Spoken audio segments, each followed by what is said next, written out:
बर्तमान समय पाणीपाग विभाग पक्षर मिलता लाटेस्ट खबर अनुजाई आज लघुचाप नेब अवपातर रूप 27 तारिख में बात्या ओडिशा रे कौन रहिबो प्रभाव बंगोपसागर जड़ा लघुचाप दाना बांधिब कि बड़ बात्या स्ट्रेट ऑफ मल्लाका संलग्न दक्षिण अंडमान सागर उपर सदृश लघुचाप दक्षिण पश्चिम बंगोपसागर और श्रीलंका उपर घूर्णिबल प्रभाव सृष्टि हेब लघुचाप दुईटी सिस्टम अधिक घनीभूत हेबा संभावना रही बात्यार परिणत हेबा नै पूर्वानुमान कर जायछि।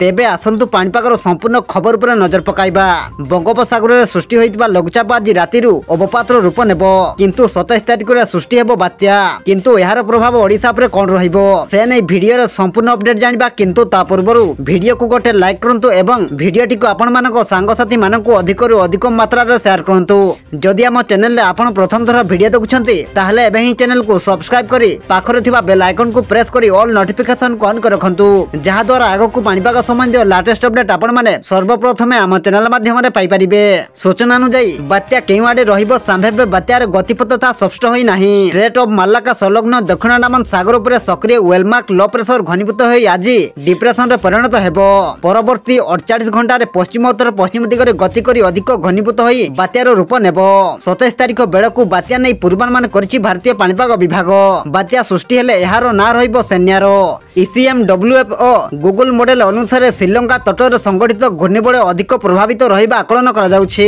दुईटी सिस्टम सक्रिय थिबारो विभिन्न पाणीपाग संस्था एहा उपर नजर रखिछन्ति। बंगोपसागर रे सृष्टि हेबो बात्या 27 तारिख रे दक्षिण अंडमान सागर उपर अवपात हेबो परे एहा पश्चिम उत्तर पश्चिम दिगरे गति करी 27 तारिख रे दक्षिण बंगोपसागर उपर बात्यार रूप नेबो एहा उत्तर पूर्व दिगरे गति करी बांग्लादेश आडकु जीवो समुद्र भितर बात्या सृष्टि होई समुद्र भितर ही दुर्बल होई जीवो 2 बा 3 तारिख रे बांग्लादेश रे पहुंचबा बेलकु एहा संपूर्ण दुर्बल होई सारिथिबो। विभिन्न पाणीपाग मॉडल एभली पूर्वानुमान देखाउछन्ति।